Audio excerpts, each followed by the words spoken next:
Hey everybody, welcome to the CharlieB Podcast. I'm your host, CharlieB. Do you ever feel like you have so much going on and you just need to breathe? Being a wife and mother can be so overwhelming and sometimes you just need a minute. Take that minute with me, CharlieB. In this space, we'll talk about marriage, motherhood, and just being a woman. How do we manage to keep it together in the midst of everything that's going on? We're women, and that's just what we do. So listen, this is that pull up to the house and sit in your car for a minute moment. We all need those. You didn't have to, but I'm so glad you decided to spend that moment with me on the CharlieB Podcast. Let's jump right in. Green light. Yep, good. All right. Hello, and welcome back to another episode of the CharlieB Podcast. My name is Charlene, better known as CharlieB, and I am so glad that you took out the time to join me. Listen up. You need to grab a friend and come on in because we are about to be blessed tonight.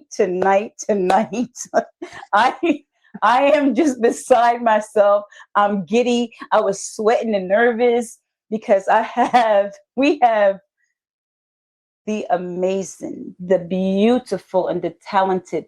This woman is full of information and she's going to share it with us tonight. I am blessed to have in the studio tonight the wonderful and the beautiful Miss Deborah Price. Say hello to the peoples. What a pleasure and an honor it is to be on this podcast today. I'm really humbled by the introduction. This is so awesome. I'm really humbled, and I hope that what you hear can be a seed in your spirit for whatever the purpose is. But I guess I'm here to talk about the Underground Railroad Museum, our activities, and address whatever questions that you may have. Absolutely. Yeah. So we're in June. Today is not actually Juneteenth. And after I spoke to you this morning, this episode, I always pre-record. Okay. This episode was going to air on June 19th, but I decided, no. We have to do this a little bit sooner because this Saturday, today is June 11th. This Saturday, the 14th, something amazing is going to take place, and you all need to be there. And Miss Price is going to tell us. You want me to call you Miss Price or Miss Deb? Because I could. Debbie. No, ma'am. No, ma'am. If it were possible, my mother would turn over in her grave. No, ma'am. So Miss Debbie is going to give us all the information about Juneteenth, about Timbuctoo. When I was a little girl, my mom used to say, "What took you so long? Where'd you go, to Timbuctoo?" And we just thought it was a fake place that my mama and her sister, Aunt Pat, made up. But she would always say, "It took you so long in Timbuctoo this and Timbuctoo that." And I learned that Timbuctoo was actually a place. In Africa. Right. And now we have, I don't know how long it's been there, but I'm going to be learning tonight with you all about Timbuctoo and what's coming up for Juneteenth.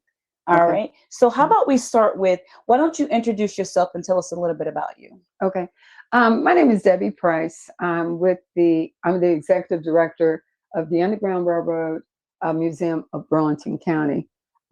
This is a museum that was initially founded by Louise Calloway in 2005, where she established a museum, formerly cafe, in downtown Burlington City. She was one of a beautiful person. Yes, she was. She loved people.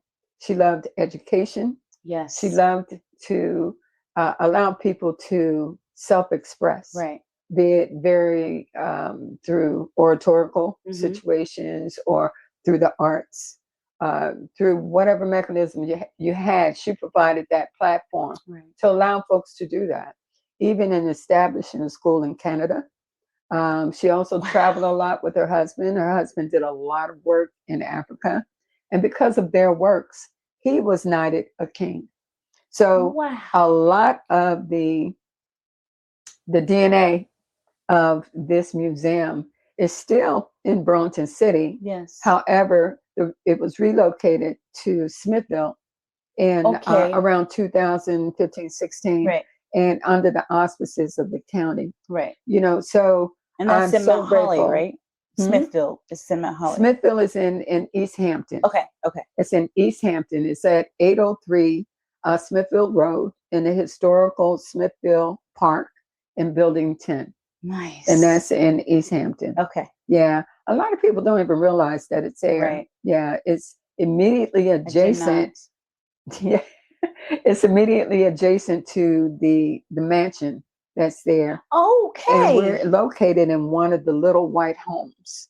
But that's where the museum is. Okay. And you do the tours. I do the tours. I am the executive director.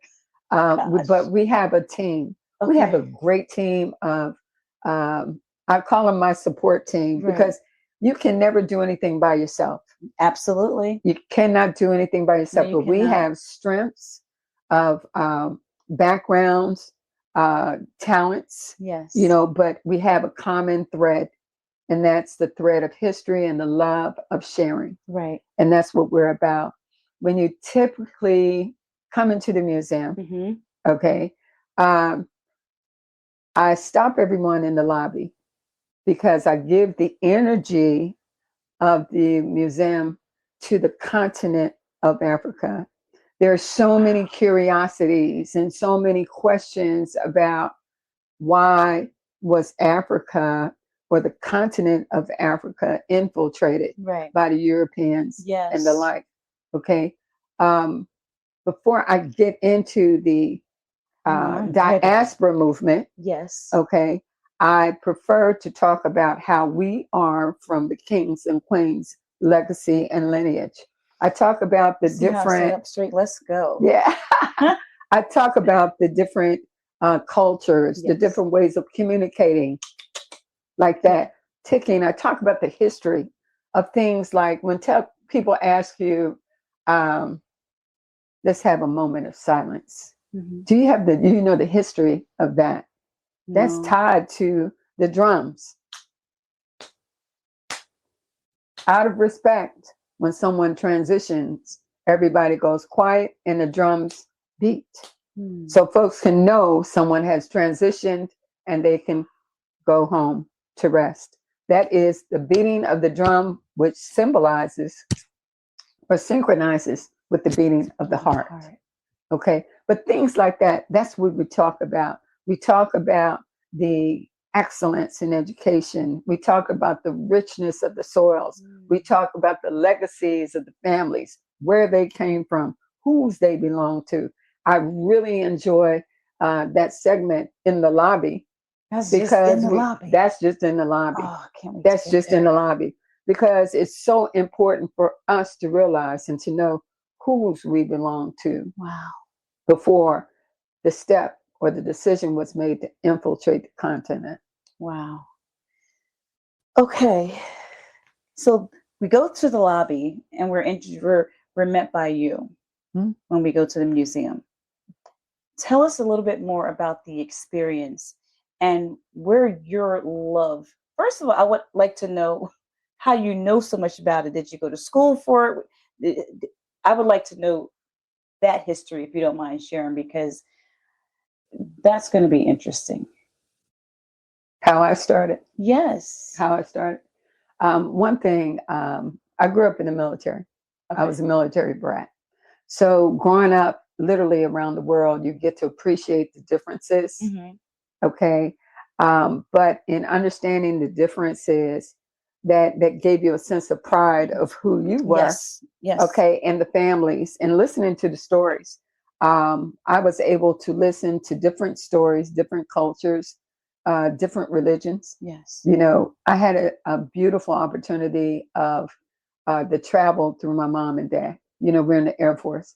Nice. But one thing that was really unique that happened, when I graduated high school, I went to North Carolina A&T State University in Greensboro, North Carolina. Yes, nice. I am an Aggie. Aggie born, Aggie bred, and be an Aggie till I'm Aggie dead. But it's something about going to the HBCUs where you actually learn who you are. Okay. And whose you are. Right. And most of the HBCUs, you will notice that there's a gate in front of HBCU. Mm-hmm. See, there's a meaning behind that. Right. Because so many people have sacrificed to allow us to go through those gates and to serve on those grounds. And while I was at A&T, there's a lot of history on A&T's campus, and being able to sit there and learn it. Yes. I not only learned about the history, but I learned more about me, of who I am as a person. You see, I didn't realize it at the time, but the best thing that my mother did was to drop me off in the parking lot, and I didn't know anybody at all. She said, now it's your turn to learn. I played basketball. I did all of that. The survival skills, you just got to put it into play. Yes. You got to put it in motion. Yes. But throughout the 4 years that I was at A&T, I represented the school in many facets. For a cheerleader for 4 years, Miss Omega Psi Phi my senior year, my junior year, and then my senior year I was Miss A&T. Wow! But the thing that captured me out of all of that is that,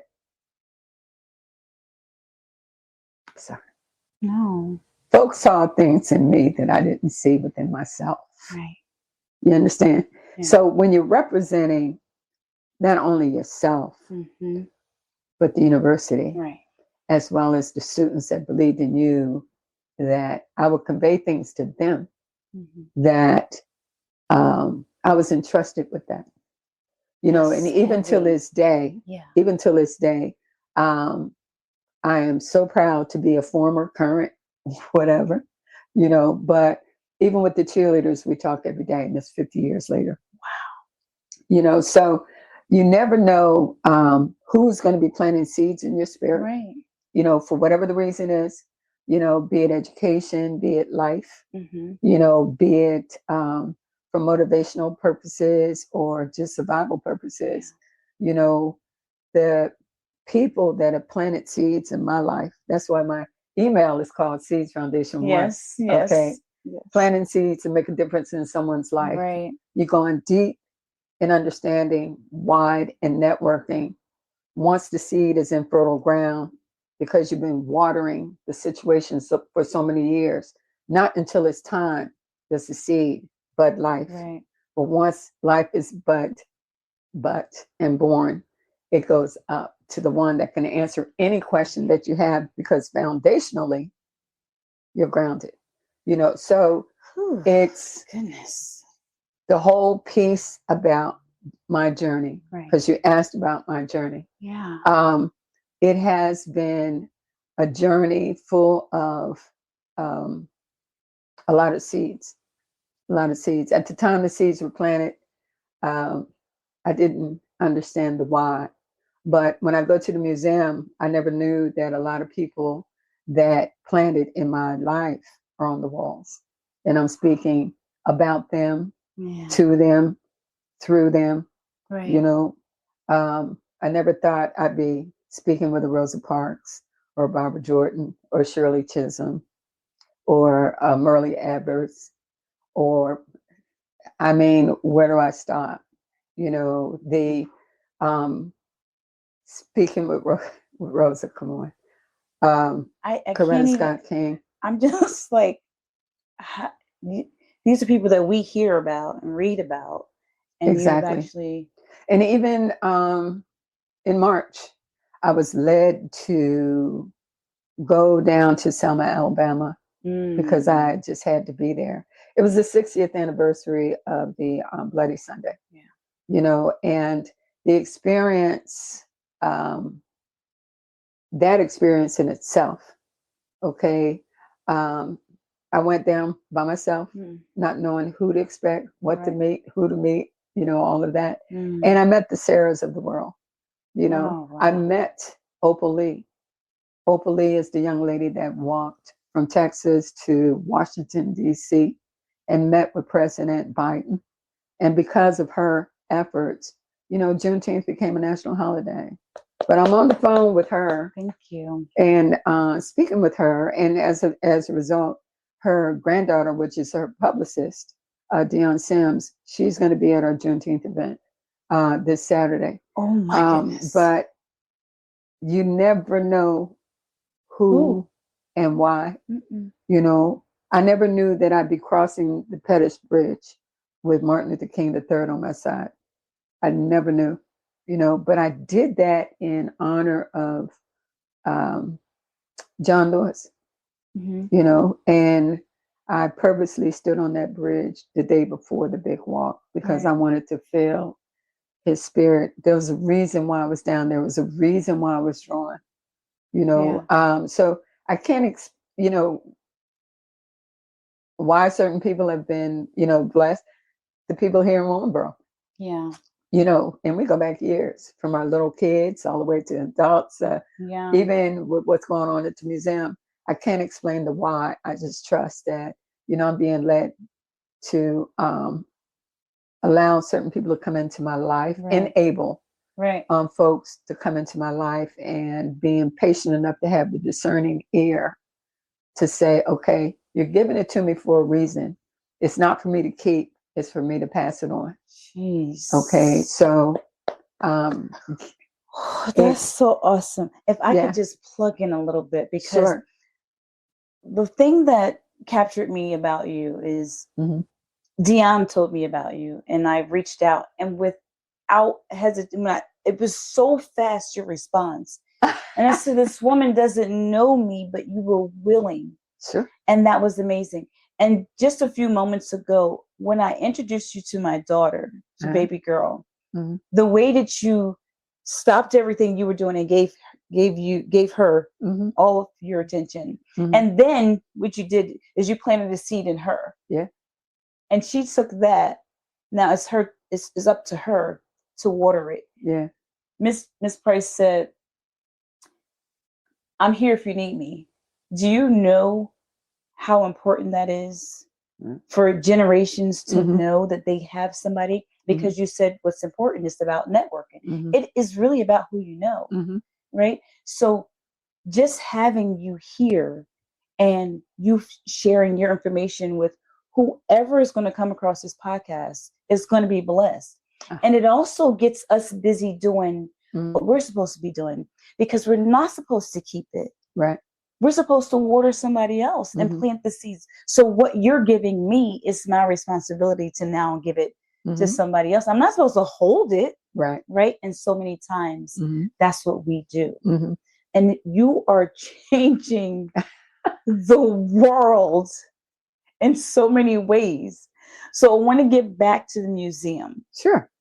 Now, the history of it. I know we're still in the lobby, right? Right.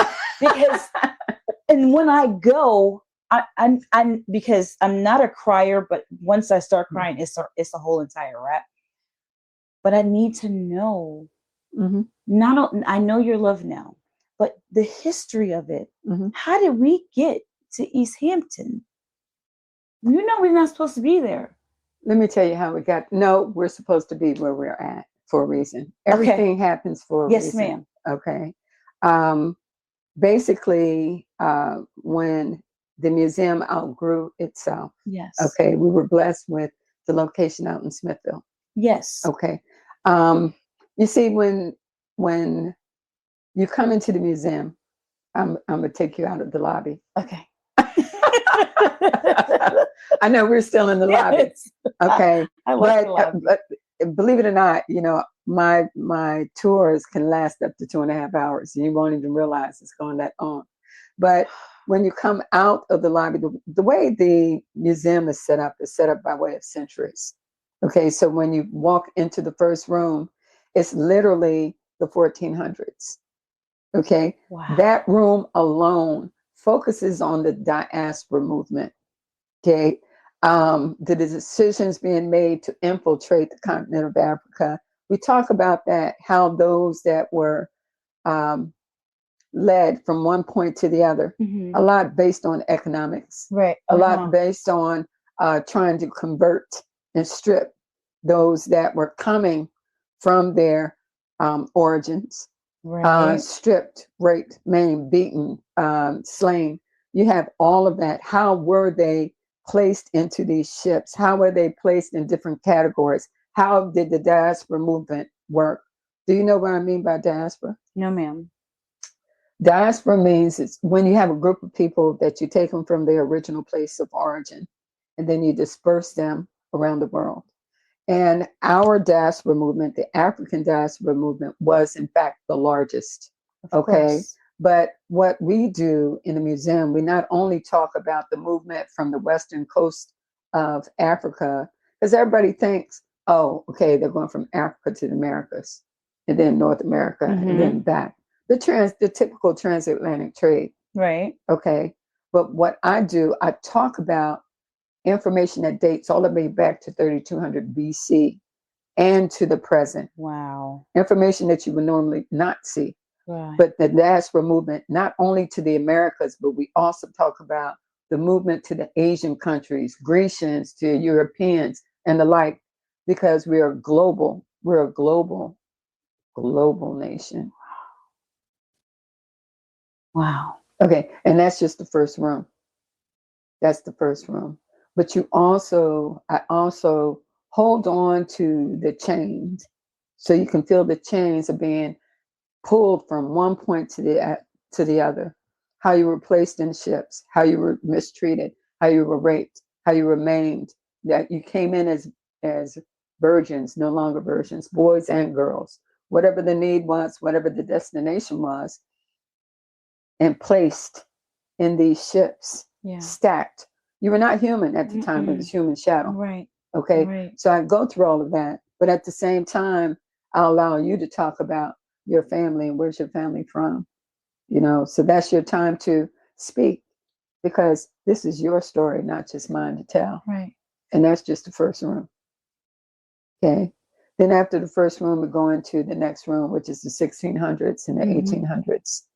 And in that room, I focus on how those that were enslaved were mistreated in the Americas. Right. Okay. Yeah. So I focus on that and the economic impact and the generational impact of how those were mistreated on the plantations.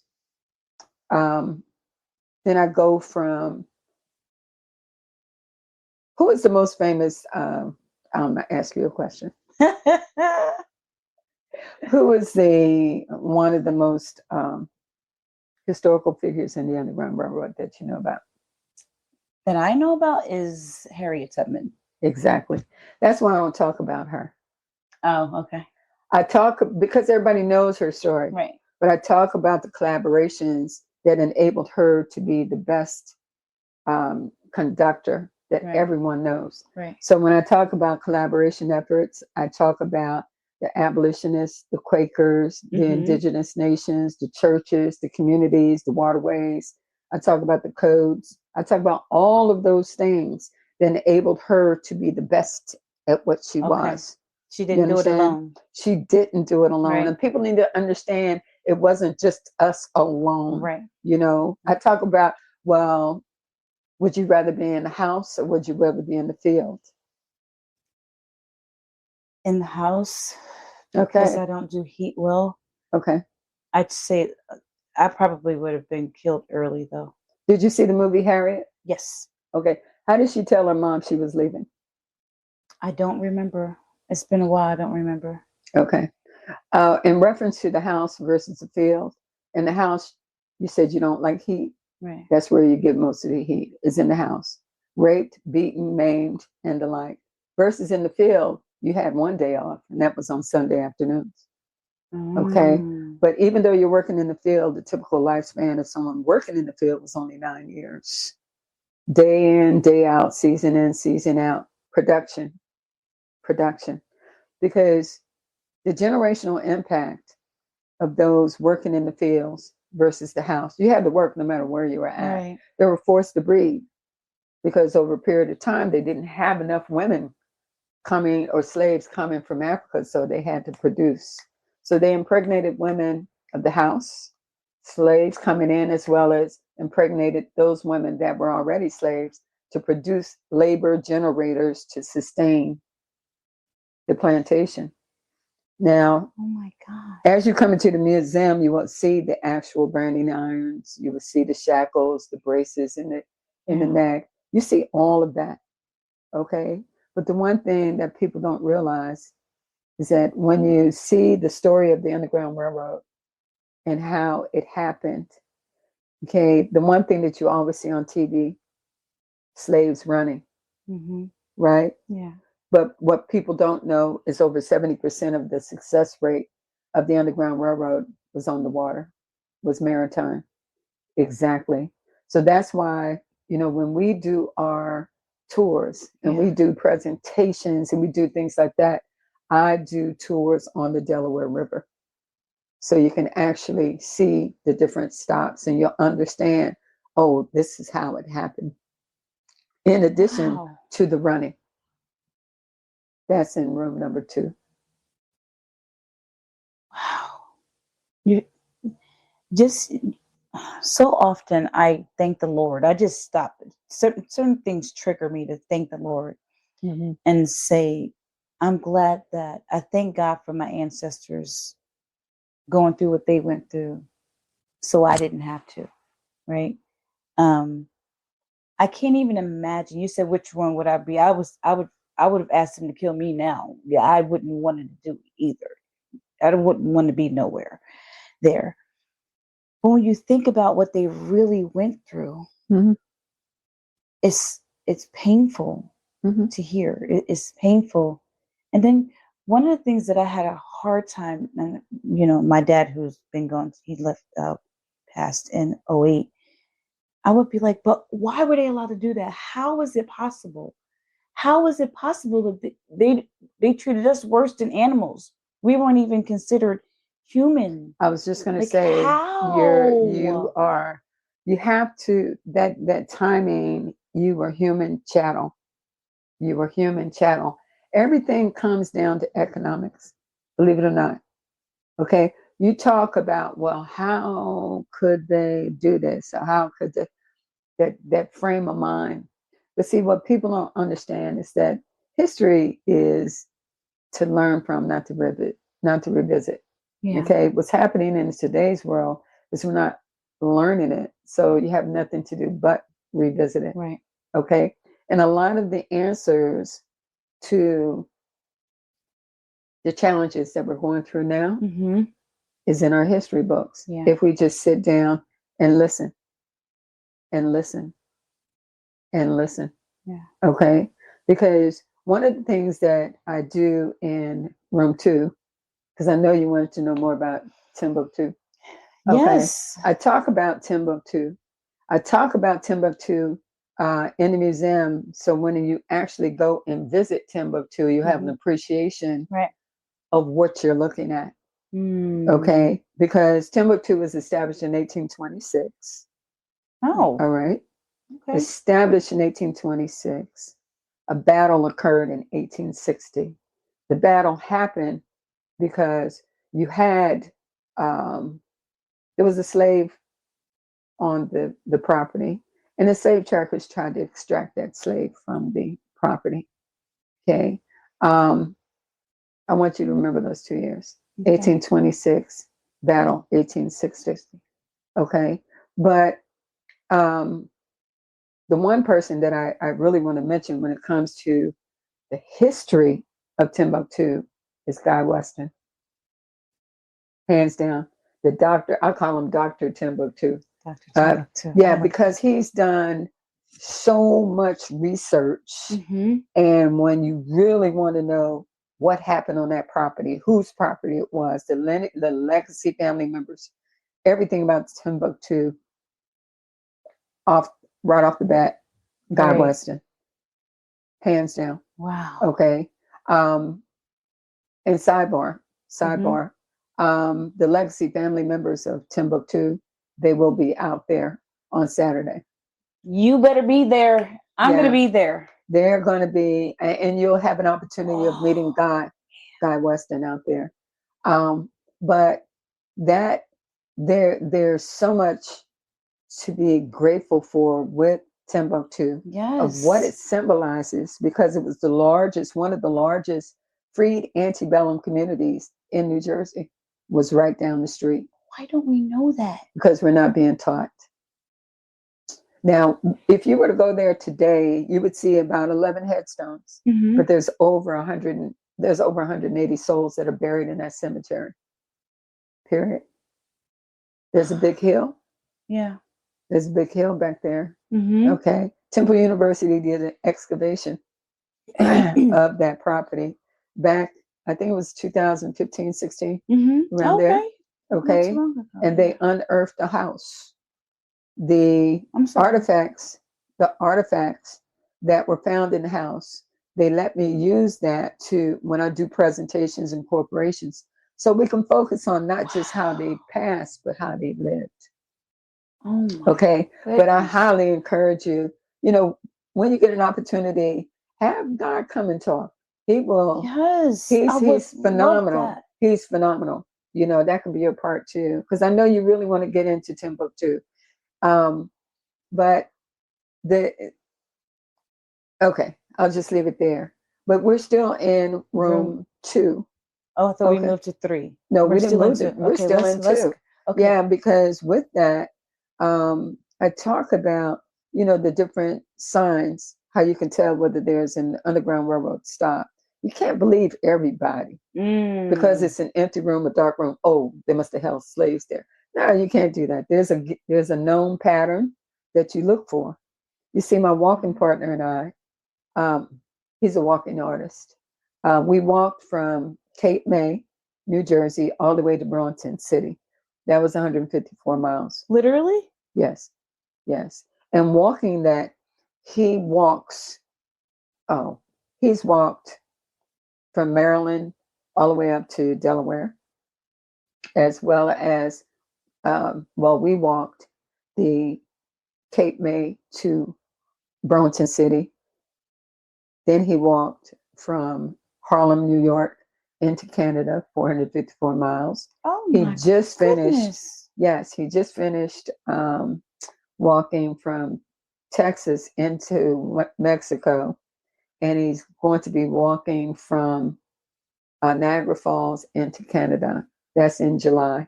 And, for those that want to walk with him, he's invited you. You don't have to do the entire walk, but you can do a part of a walk. Right. He calls them community walks. Okay. But he's going to be here. Today's Wednesday. Tomorrow, he's going to be speaking on his walks. So awesome. And he calls it Walk to Freedom. His name is Ken Johnston. Okay. Feel free to Google him. But there's been several news media that's been tracking him. Wow. Very, very bright and phenomenal guy, Ken Johnston.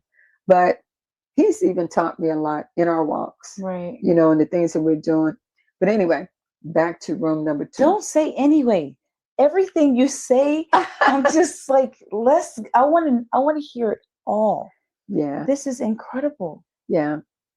But the 1826 to 1860. Right. Right? 26 to 60. All right. Let's go to room 3. In room number 3, I call that my room of resistance. Okay. In that room, I talk about places that had helped to hide or harbor the freedom seekers in New Jersey, as well as give homage to states that did the same. Okay. And even though Harriet stopped running, she never stopped serving. Okay. So she established a home for seniors. Okay. That home, as well as her original home and her place where she's laid to rest, is in Auburn, New York. And we show pictures of all of that. Okay. I also talk about William Still in that room, because people need to understand the role that William Still played as an abolitionist. Right. He had a host of supporters. I go through that. That whole room is full of abolitionist pictures, people that people never heard about. Some they have, some they haven't. Thomas Garrett, his grandson was with us last year during our Juneteenth event. But they're coming. Not only his grandson, but we also had Harriet Tubman's a cousin. She has been in the museum as well as come out to our Juneteenth event. We have the Still family. Yes. Both from James Still as well as William Still. They come to our events.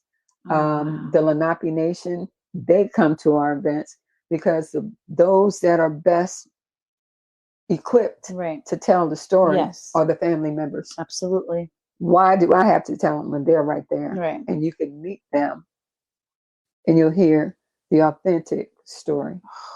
Oh, that must be amazing. Yeah, it's not normal what we do, because we try to bring history to life in that. Okay. We talk about the different codes that are out there, the braiding of the hair, which served as mats with pieces of rice in the hair. We talk about the roles that the churches have played, with the crosses in the ground, not to determine whether it's daylight or nighttime, but to let the air get down into the areas where the slaves were hidden. The crosses in the ceilings, you had to know which cross to release or the hatch. Right. Okay, so they can come out. Many times it was right there on the podium and you would never know it. The different codes, the singing and things like that. That's why Harriet was so strong at what she did, because she knew all of those codes, all the relationships. People don't know about, I talked about the waterways, but people don't know the hidden compartments in the trains right there. People don't know about that. No. They're not taught about that. And then I go to room 4. I'm still in room 4. Okay. In room 4, that's my aha room. That's my aha room. Okay. Exactly. Aha. Yeah. Okay. Because that's when I go quiet and I ask all of my guests, I said, tell me what you know about Juneteenth. Right. What do you know about Juneteenth? I know not enough. I'm going to admit that I don't know enough, but I do know that we were freed, that we were actually freed on Juneteenth, on June. That's why we celebrate it. Okay. Don't ask me anything else. Okay.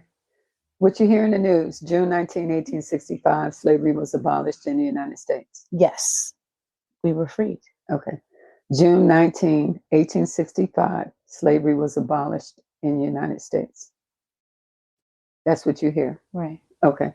All right. 1861, Civil War began. 1862, Abraham Lincoln said, listen, Confederate States, if you refuse to release the slaves, we're going to activate the Emancipation Proclamation. At that time, the Union Army was not winning the war. But with the activation of the Emancipation Proclamation, that allowed the colored soldiers to work along with the Union Army to fight the battle. All right. Yes, it took 2 years to get down to Texas. In 1863, that's when there was about 1,000 slaves in Texas, but in 2 years later, over 250,000. Why did it take so long? Because the Union Army was here and not here. All right. And then you had the southernmost states that were the most resistant in the Emancipation Proclamation. So they would run south. You had that movement. Now, June 19, 1865, that's when General Order Number 3 was signed. Okay. What people don't realize is that with the signing of the the General Order Number 3, because the Emancipation Proclamation was signed January 1st, 1863, 2 years later, the signing of General Order Number 3. Right. Okay. What people don't realize is when the Emancipation Proclamation was signed, that was only good for the Confederate States. That's it. 13th Amendment, that's when you had another 100,000 slaves free. Okay. Right.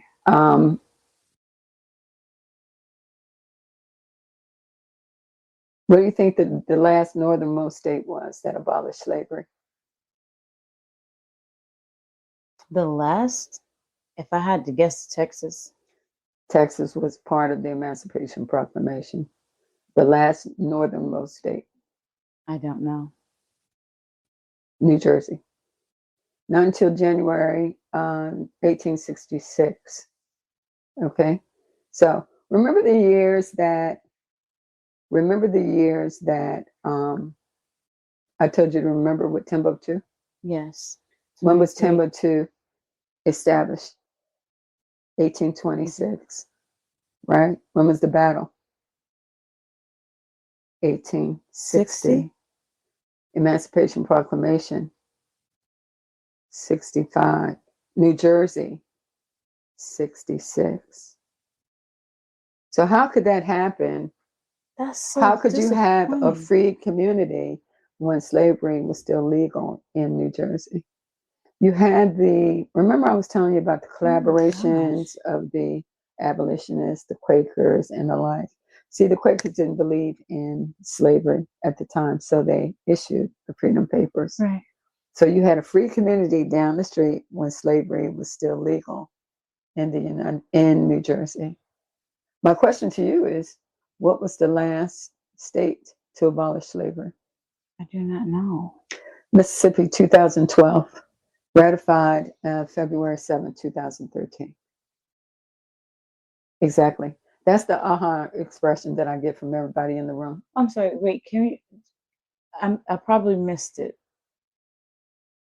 2000 what? 13. Yeah. Basically, when you have an amendment that covers all states, but you have to sign it. It was never signed in Mississippi. Mm-hmm. Yeah. There's things like that. That's what we, raise awareness in the museum. So you could. How is that possible? You can have dialogue. Right. You can have dialogue and you can talk about things. See, we not only talk about Black history, but we talk about history across the board. We talk about the internment camps. We talk about, Holocaust. We talk about the Italians, what happened with the Italians, the discussion with the Grecian countries. We talk about all those types of things. You see, it's important for those people to understand your legacy. Yeah.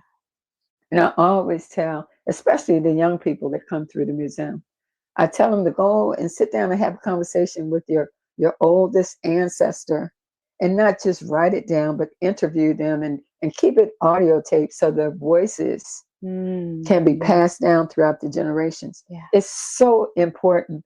It's nothing like hearing those stories in your grandparents' voice and putting it somewhere so they could pass it down to their children. Right. It's very important. It is. It's very important. And I attribute a lot of that to, growing up in the military and appreciating the differences. I learned more about who I am, whose I am, why, what happened, but it's very important. Yeah. And that's only room 4. How many rooms are there? 8. So, wait a minute. 1. Wait, I'm going through. Let's see. 1, 2, 3, 4, 5, 6, 7, 8. 8. Mm-hmm. At what point during the tour, and we're going to go past the aha, because I'm still stuck on that. Do you have to stop and people need a breather? Like, Mm-mm. Mm-mm. I don't stop because normally when we're going through the sessions, they don't even realize that we're going through, that we've been talking that long, because you have more of a pictorial. Okay. You have more dialogue. You have more interactivity that's going on. And before they realize it, what? So there are a lot of tears? Hands down, yes. That happens because that's another reason I'm glad you mentioned that. For kids that are 13 and under, I don't encourage them to come in because I've seen a lot of the adults react. And with youth, especially under 13, I'm concerned with mental illness. Mm. Okay, Yeah, they're that's not good. That's prepared, good. or you have kids that come in and they might see something that they can't explain, or if they have a friend that does not look like them and they look at them differently now, it's not fair to put a child in that position. Wow. Or That's good. to put a child in a position where they're going to challenge a teacher in school. That's not fair. Right. That's Okay. not fair. Yeah. So Wow. when individuals come through with children, we tell them, we let them see, they Yeah. have to decide whether they want to bring the child in, Right. and we sign the disclaimer. You know, oh yeah, yeah. I've seen too many adults react when you start talking about things like the lynching history or the strange fruit, you know, from Billie Holiday's Strange Fruit. When you show pictures of beatings, or, you know, the whips, Yeah. or things like that, and you see different phrases in the museum, you need to be real that it happened. You can't push it to the side that could never existed. Yeah. You can't do that. So the best way to do is have dialogue. So you're brought to a bridge of understanding and appreciation. Yeah. And when I do my presentations, I talk about, it's entitled Why We Walk. Why We Walk. Oh, that's so good. Yeah. And it starts with a mother and a child. Why we walk. Mama, why I have to go? Child, keep walking, keep walking, keep walking. That's why I thought about you when you were saying that. I was like, yeah, you know, the Why We Walk presentation, and I'm truncating it to the museum. Yeah. The Why We Walk presentation affects people in many ways, because it talks about the importance of walking through it all. You got to walk. Whatever your destiny is, you got to find reasons why you've got to keep walking. Whether it's the grand movement to the north, whether it's a women's political movement, whether it's the sanitation workers, Martin Luther King's walk, or whatever. Everybody had a reason. The bus boycott, you got to keep walking. Whether it's Pettus Bridge, you got to keep walking. Whether you're getting beat or not, you got to keep walking. You know, so the lessons in life historically are there. We just have to learn, how did they make it through? If they can get through, we can get it through. Certainly. Exactly. If we're going to get beat, stripped, whipped, slain, torn, yeah, we can do it. Yeah. We can do it. You know, yeah. And we're in room 4. Jeez. Yeah. Now you see how you're reacting. That's why I don't put children in that that frame of mind. And I haven't even seen it yet. Yeah, the lynching history is very emotional. Yeah, it's tough to watch on TV. But there are some things that are triggering for us, and so we'd rather not see it, know it, or watch it. But I think it's important for us to, because they actually went through it, not us. But we are. The lynching, the torture. Yeah. In a different. Okay. Yeah. The thing, you know, yesterday's lynching is today's what? You know, it's agreed. It's yeah. Agreed. You have to learn. That's why it's important to sit down and have conversations and to talk things out, to learn, to appreciate. Yeah. You know, sitting down, and when we talked about the seeds being placed in your spirit, it teaches you how to get through something. You know, the strength of understanding that you're not alone. Yeah. The strength and understanding that it's going to be okay. You know, when you're running a race, you know, it's just when you're about to cross over that you want to scream the most. You know, but you got to keep walking. Yeah. You got to keep walking. You got to keep walking. You do that when you have a true appreciation of your why. Okay. When people come to the museum and the first thing out of their mouths is, well, what's in your budget? You're not the one for me. Because I know you do things because it's for the money and not because of your why. Right. Your why is like when I saw your daughter, I saw it in her eyes. I'm like, I know her why before she even says it. Wow. That's why I'm ready. I'm here when she's ready for it. You know, and you get to see that through. Sorry, because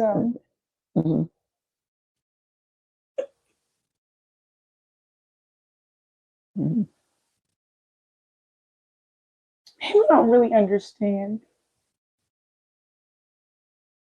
what another person's going through. And when you said that about her, especially about Audrey, because since she's been born, she's been going through stuff. And she carries herself in a way that makes me look at her like, how did I end up being your mama? Because he ordained you to be that what he wanted you to be, to carry her through when nobody else understood. That's why. Just like my sister. My sister with special needs.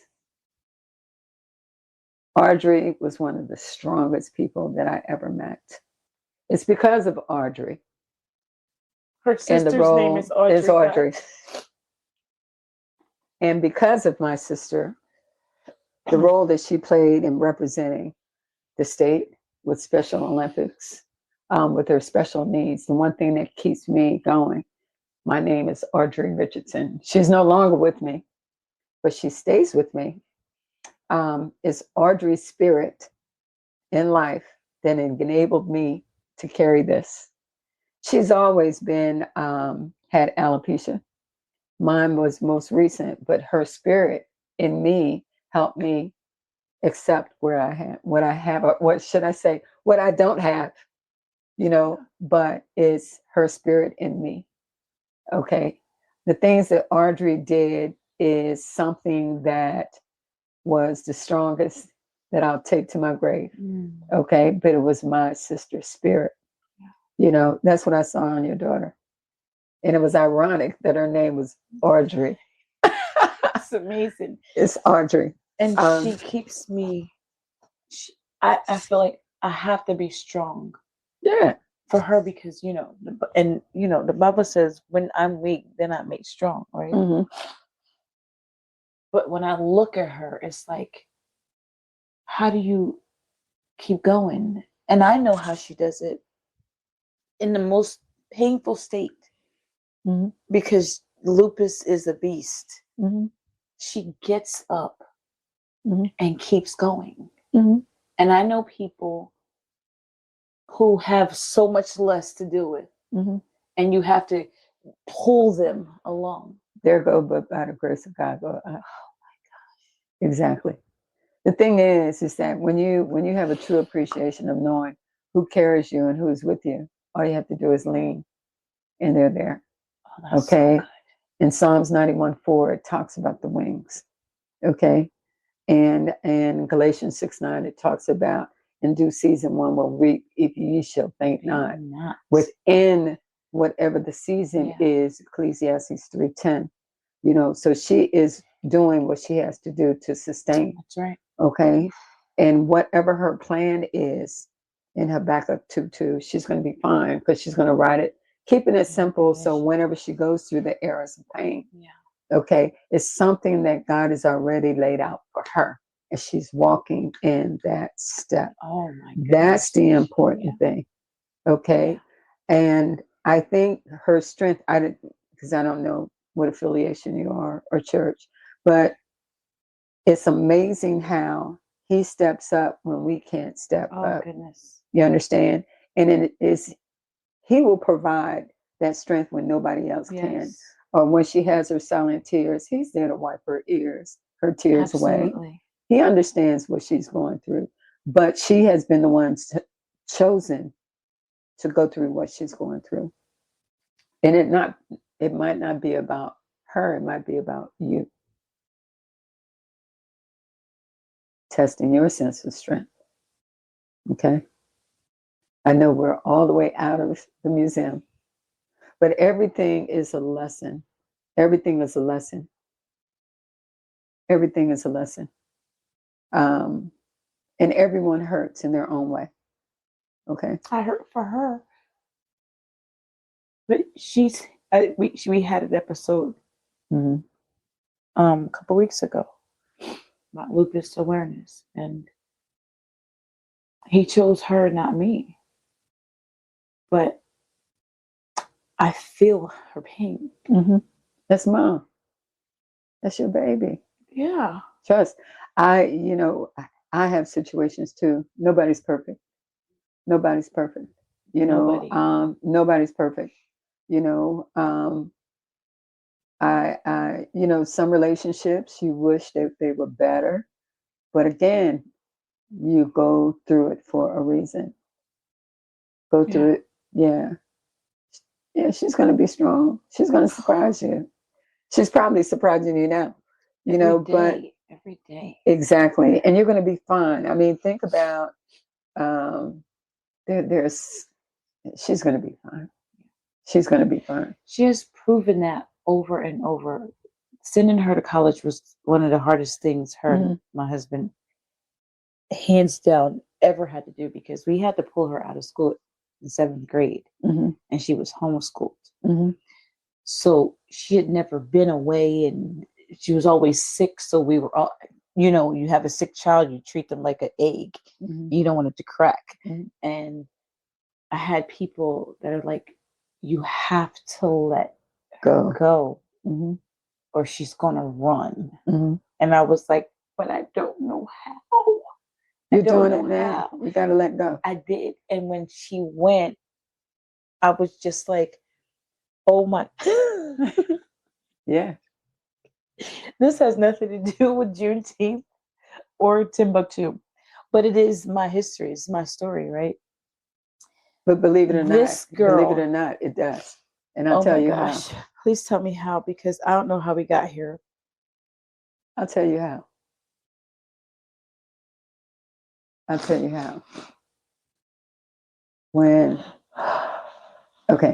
I do presentations in schools. Excuse me. Okay. Sorry. No, that's okay. When I do presentations in schools, you always hear about how young people, you can't get through to them, and all those kind of things. But when I do presentations in schools, I tell teachers, get away. They look at me like I'm crazy. Get away. Right. I have someone in another room instructing them on why I told them what I did in front of the kids. Because now I want the kids' attention, period. They're not to talk. They don't have anything. They cannot, no cell phones, no pads, no talking to one another. Got to be quiet. When they're instructed to go in the room, there's an assignment on the wall. The assignment is you got 1 minute to let your family know you've got to run away from freedom. Yeah. By the time I get to the podium, pens down. You see, there's lessons going on in life. They have to make a decision, and they got to write less than 1 minute, pens down. Teachers, they only have one assignment. Their assignment is to say dead, period. If any child talks, dead. If anybody says anything, dead. You see, when I'm doing the presentations, I always have a colleague with me. And that person comes in and goes to sleep. I do my presentation. Once the presentation is done, I tap on that person. She wakes up, speaks, and then goes back to sleep. Presentation's done. Why is all that stuff going on at one time? Okay. Number one, I challenge the students. And I'm thinking about your daughter. Yeah. Okay. I challenge the students because they have 1 minute to write creative energies. What do I feel? I can't get this from a student that's next to me. This is an intimate letter from me to my mom, my dad, or whomever, I got to go. Right? Teachers, they don't understand why I'm yelling dead. What is dead? Okay? All right. Lesson being, the young woman, I tell the students, number one, you never know who is talking to you, why it's important to listen, okay? What that challenge meant to you, but their assignment, now I want you to read it to the room. Read it. The lessons, the letters that they wrote are placed on a quilt, on a square piece of fabric, and a quilt is made. So they'll be able to share with their kids years later what they wrote on this quilt. Okay? With the teachers, what was their lesson? You never took the time to ask the woman that was sitting at the table whether she's okay or not. You never know who's around and who's speaking. The students, the same. Did you even ask her what her name was? See, the person that was sitting in the room was Harriet Tubman's cousin. You never know who is telling a story. You never know. You never know who's sitting next to you to make sure, are you okay? You never know. So why were you yelling dead to my students? If you're late for a lesson, what are you? If you're 15 minutes late for an interview, what are you? If I was running with Harriet Tubman and I came late, what was I? If I didn't know where my next assignment was, who am I listening to? What are you? Not only is it you, but everyone around you. See, there's a lesson of accountability. There's a lesson of the why. There's a lesson of the drive. There's a lesson of your surrounding. All of those things tie into, if you don't, you're dead. I'm tired of hearing about the CP times and all that kind of stuff. No, if you didn't take the time to listen to what your teacher's been trying to teach you for the last umpteen years, be it homeschool, being in school, your friends, being very mindful of who you're around. You see, you want to make sure that you're around eagles and not the scallions. Yeah. Okay? Eagles fly alone. So whatever you did to prepare your daughter, oh, she's going to be an eagle and she's going to soar. Yeah, she is. Okay? And lean on that. She doesn't have to be around everybody all these years, you know? Yeah. Now, I'm not saying there's nothing wrong Right. with that, but you got to be mindful of your surroundings and who's planting seeds in your ear, the seeds. Right. Okay. The important thing for you to do is continue to water her dreams. Okay. Not focus on her limitations. No, limitations are only based on what you see yourself. You're your biggest critic. Okay. But what she sees is the stars. Wow. All right. That's what's allowing her to go out and be her. She knows she's unique. She knows the pain that she carries. She knows the weight that she carries. That's why she's going to be fine, because she sees the strength that you and your husband believe in her to allow her to make that step. She'll call you when she needs you. She will. Yeah. Yeah. And you're going to be fine. That's incredible. Okay. So the story of walking is very important. Let her spread her wings. She's covered. She's covered. Audrey Richardson. Okay, we're in room 4. We're still in room 4. But, you know. Okay, I'm okay. Yeah. But we go, you know, we transition because we've gone from, I didn't even get into the story of the Stills. You know, William Still, James Still, you know, the Peter Still stories. I didn't even get into all of that. And then we go upstairs and we're into the civil rights movement around there. We go into the Booker T. Washingtons, the W.E.B. Du Bois. We go into the Marcus Garveys. We go into the lynchings of America. We go into the Roosevelts, the cabinets. We go through all of those things. We even talk about the Tuskegee experiment. We talk about that. We talk about it's like, what don't we talk about? Right. We talk about those names that you normally don't hear. Yeah. Okay. And then in one of the last rooms, say one of the last rooms, we talk about the Emmett Till stories. We talk about that. We talk about the Rosa Parks and how she was the first to sit down in the bus. Yeah. Was she the first? Sometimes I think she was. She was the second. Okay, because you're talking about Claudette Coleman. There was more. Oh, okay. Yeah. See, we bring out those facts that people don't know about, don't think about. We talk about those that have embarked in the Burlington counties of the world. When you talk about Martin Luther King, do you talk about Clarence Jones? He helped to write the I Have a Dream speech right here from Willingboro. Not Willingboro, but right from Palmyra High School.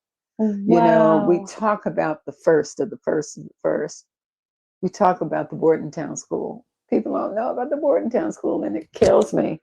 First private school for kids of color, 6th grade to 12th grade, right here in Bordentown. Wow.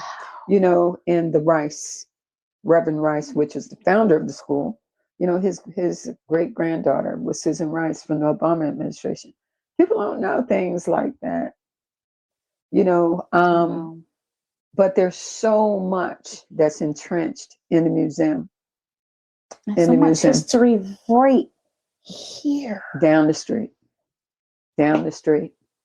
So, I know, because I'm truncating now, I know that you wanted to talk about Timbuktu, and you wanted to talk about Juneteenth, and you wanted to talk about the museum collectively.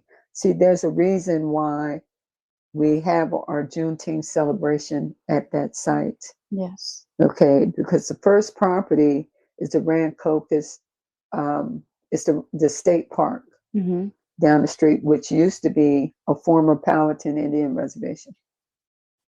Okay, in that reservation, or in the park, yes, so to speak, we're having we're having 3 tours, 11, 1, and 3.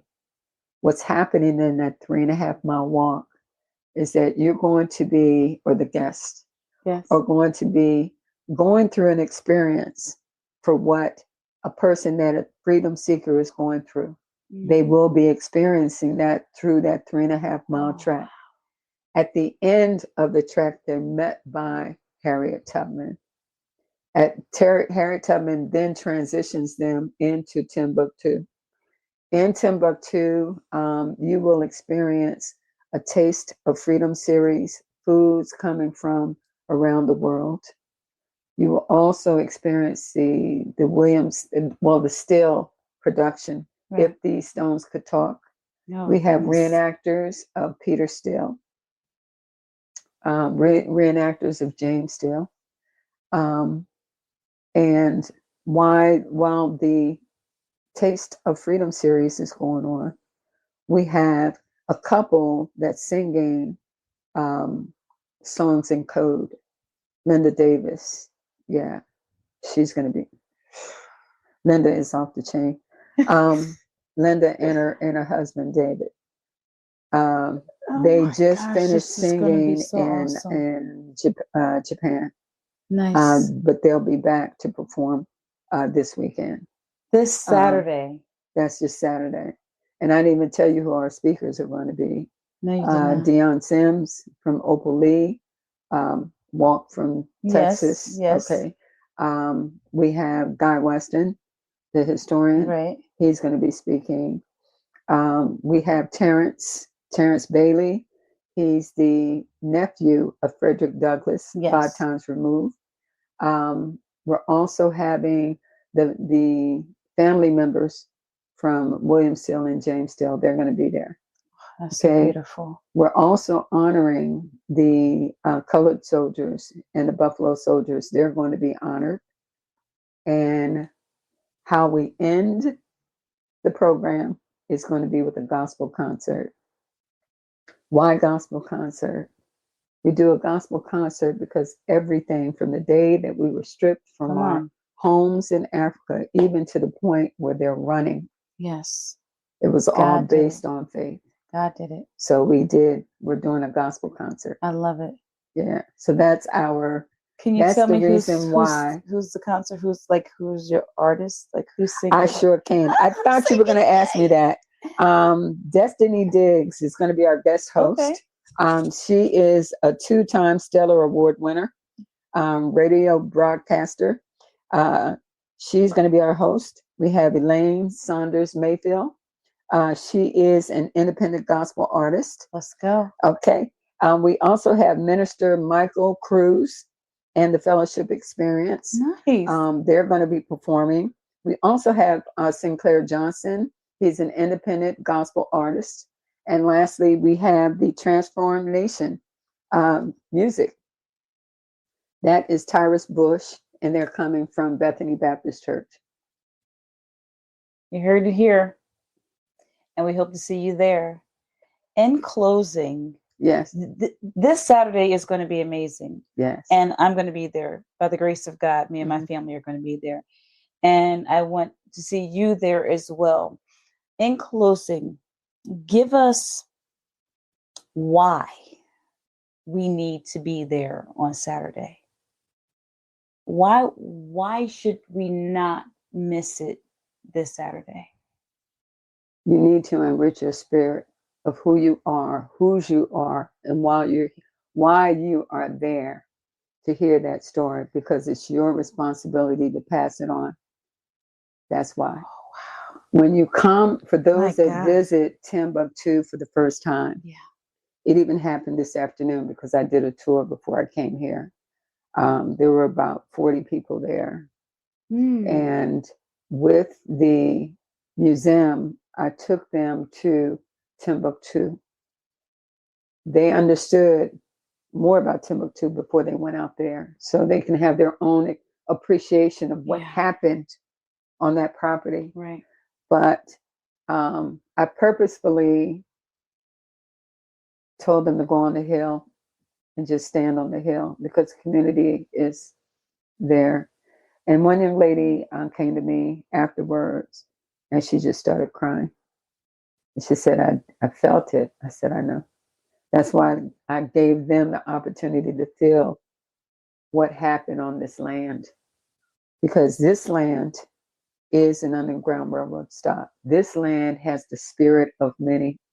This land is not a land where, you just have a cookout and you sing and you party and all this kind of stuff.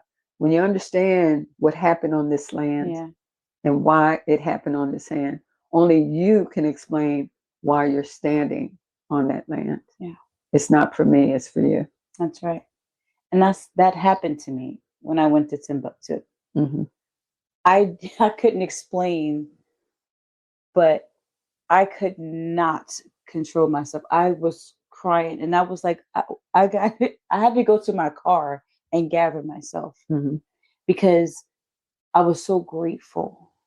I was so grateful just to be able to stand there. I went up on the hill and I stood there and was like, oh my God. There's a peace on that hill that surpasses understanding.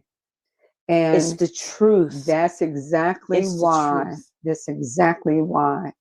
we call it the experience of a lifetime, a Juneteenth celebration. And how much is it? It's free. It's free. Everybody asks me, well, Deb, why don't you charge for these programs? Why don't you do, what my response is? What's that? We've already paid the price. Didn't we? We've already paid the price. I cannot and still stop someone from learning something that they're supposed to hear. Right. They're supposed to learn. We do take donations. I mean, we do take donations. But if you're led to donate, let your heart be the driver. I love that. And not the wallet. You are amazing. Yeah. And you are beautiful. You really are. You're beautiful. Your smile, your spirit is just so beautiful. Oh, thank you. And I'm so grateful. I didn't mean to bawl on you the way that That's I did. okay. That's okay. But I just felt like I could. Mhm. And I needed to hear the message. I needed to hear it. Mhm. So I appreciate you. I appreciate your yes. I appreciate your time. And I just thank you so much for being here on the CharlieB Podcast. Yeah. Listen, everybody, you have met the beautiful and the talented Miss Deborah Price. I encourage us all to be out there. This episode is going to air probably Friday so that you all can prepare to be there on Saturday. What time does this start? It's from 11 to 6. And please keep us in prayer with the weather forecast. We're going to pray that God holds the rain. Please, Lord, don't let it rain. We're going to ask. He'll do it. Yeah. He's going to do it. Yeah. All right. That's all we have for you tonight. Thank you so much for joining me tonight. Join me next time right here on the CharlieB Podcast. CharlieB out. Oh my God. Did I say? You did wonderful. That was absolutely amazing. Thank you. Thank You need to write a book. Don't forget to like, share, and subscribe to the show. You can also like my page on Facebook at the CharlieB Podcast. Now, before you get out of the car and go to whatever is next, take a deep breath and remember, this is what you were created for. God gave you a different kind of strength, and whatever it is, you've got this. So again, thanks for tuning in. Really, you didn't have to, but I'm so glad that you did. Join me next time right here on the CharlieB Podcast.